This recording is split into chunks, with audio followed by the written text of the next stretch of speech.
വിദ്യാഭ്യാസ മന്ത്രിക്കെതിരെ സിറോ മലബാർ സഭ ഭിന്നശേഷിക്കാരായ ആളുകൾക്ക് നിയമനം നൽകുന്നതിൽ ക്രൈസ്തവ മാനേജ്മെന്റുകൾ തടസ്സം നിൽക്കുന്നുവെന്ന പ്രസ്താവന ദുരുദ്ദേശപരവും തെറ്റിദ്ധാരണാജനകവുമാണ്. സർക്കാർ അനുശാസിക്കുന്ന വിധത്തിൽ ഭിന്നശേഷി നിയമനങ്ങളും ആവശ്യമായ ഒഴിവുകളും നികത്തിയിട്ടുണ്ട് എന്നുള്ള സത്യവാങ്മൂലം ക്രൈസ്തവ മാനേജ്മെന്റുകൾ സർക്കാരിനും സുപ്രീം കോടതിക്കും നൽകിയിട്ടുണ്ട് എന്നും സഭാ നേതൃത്വം വ്യക്തമാക്കുന്നു. വകുപ്പുമായി ബന്ധപ്പെട്ട പ്രശ്നങ്ങൾ ഉന്നയിക്കുമ്പോൾ ധിക്കാരപൂർവമായ മറുപടിയാണ് ലഭിക്കുന്നതെന്നും സിറോ മലബാർ സഭ കുറ്റപ്പെടുത്തി. അമൽ സുരേന്ദ്രൻ വിവരങ്ങളുമായി കൊച്ചിയിൽ നിന്ന് ചേരുന്നുണ്ട്. അമൽ, വിമർശനം ഉന്നയിക്കുന്നുണ്ട് സഭാ നേതൃത്വം. അത് പല കാര്യങ്ങൾ ചൂണ്ടിക്കാട്ടിക്കൊണ്ടാണ്. ചില ആവശ്യങ്ങളുമായി മന്ത്രിയെ സമീപിക്കുമ്പോൾ ലഭിക്കുന്നത് ധിക്കാരപൂർവമായ മറുപടിയാണ് എന്നതടക്കം കടുത്ത ഭാഷയിലുള്ള വിമർശനമാണ്.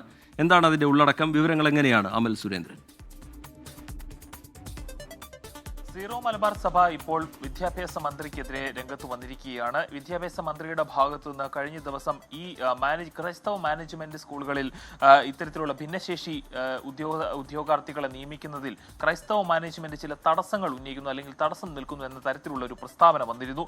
ഇതിൽ പ്രതികരിച്ചുകൊണ്ടാണ് ഇപ്പോൾ സിറോ മലബാർ സഭയുടെ ഭാഗത്തു നിന്ന് ഇത്തരത്തിൽ ഔദ്യോഗികമായിട്ടുള്ള ഒരു രേഖാമൂലമായിട്ടുള്ള ഒരു മറുപടി ഉണ്ടായിരിക്കുന്നത്. ഇത് പറയുന്നത് വിദ്യാഭ്യാസ മന്ത്രിയെ ശക്തമായി വിമർശിക്കുന്ന നിലയിലാണ് ഈ ഒരു മറുപടി ഉണ്ടായിരിക്കുന്നത്. ഇതിൽ പറയുന്ന പ്രകാരമാണെങ്കിൽ ഇത്തരത്തിൽ വിദ്യാഭ്യാസ മന്ത്രിയുടെ ഭാഗത്തുനിന്നുണ്ടാകുന്ന ഈ ഒരു പ്രസ്താവന ദുരുദ്ദേശപരമാണ് എന്നൊരു ആരോപണമാണ് ഈ സഭയുടെ ഭാഗത്തു നിന്ന് ഉണ്ടായിട്ടുള്ളത്. സർക്കാർ മാനദണ്ഡങ്ങൾ പാലിച്ചുകൊണ്ട് കൃത്യമായ രീതിയിൽ ഭിന്നശേഷിക്കാർക്ക് ജോലി നൽകുന്നുണ്ട്, അവർ ജോലിയിൽ എടുക്കുന്നുണ്ട് എന്നൊരു പ്രസ്താവനയാണ് ഈ ഒരു സിറോ മലബാർ സഭയുടെ ഭാഗത്തു നിന്നുണ്ടായത്. ഇത് പ്രകാരം സർക്കാരിനും സുപ്രീം കോടതിക്കും അടക്കം ഇതും സംബന്ധമായുള്ള രേഖകൾ നൽകിയിട്ടുള്ളതാണ്. സർക്കാരിന് വേണമെങ്കിൽ ഇത് പരിശോധിക്കാവുന്നതാണ്. മാത്രമല്ല, വിദ്യാഭ്യാസ വകുപ്പിന്റെ ഭാഗത്ത് നിന്ന് അങ്ങേയറ്റം പ്രതിലോമകരമായിട്ടുള്ള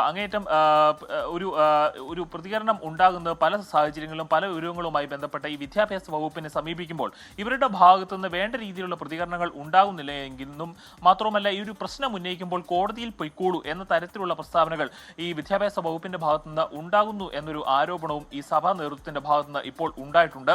തൊഴിലാളികൾക്ക് വേണ്ടി എന്ന രീതിയിൽ പ്രവർത്തിക്കുന്ന ഒരു പാർട്ടിയുടെ നേതൃത്വത്തിൽ ഒരു സർക്കാർ പ്രവർത്തിക്കുമ്പോൾ അവർ ഇത്തരത്തിലാണോ പ്രവർത്തിക്കേണ്ടത് എന്നൊരു ചോദ്യവും ഈ സഭയുടെ ഈ ഒരു മറുപടിയിൽ ഉൾക്കൊണ്ടിട്ടുണ്ട്. യഥാർത്ഥത്തിൽ ഇപ്പോൾ ഈ ഒരു മന്ത്രിസഭയിൽ ഉൾപ്പെട്ട ഇത്തരത്തിലുള്ള ഒരു കാര്യവുമായി പ്രത്യേകിച്ചും സ്വാശ്രയ വിഭാഗം വിദ്യാഭ്യാസവുമായി ബന്ധപ്പെട്ടെല്ലാം പല ചർച്ചകൾ ഉയർന്നു വരുന്ന ഒരു സാഹചര്യത്തിലാണ് ഇത്തരത്തിലുള്ള ഒരു പ്രസ്താവന സഭ നേരിട്ട് തന്നെ സംസ്ഥാനത്തിന്റെ വിദ്യാഭ്യാസ വകുപ്പ് മന്ത്രിക്ക് എതിരെ ഉന്നയിക്കുന്നതെന്നും പ്രധാനപ്പെട്ട കാര്യമാണ്. ടി കെ ശരി, അമൽ സുരേന്ദ്രൻ വിശദാംശങ്ങൾ പങ്കുവെക്കുകയായിരുന്നു കൊച്ചിയിൽ നിന്ന്. വിദ്യാഭ്യാസ മന്ത്രിക്കെതിരെ അതിരൂക്ഷമായ വിമർശനമാണ് സിറോ മലബാർ സഭാ നേതൃത്വം മുന്നോട്ട് വയ്ക്കുന്നത്.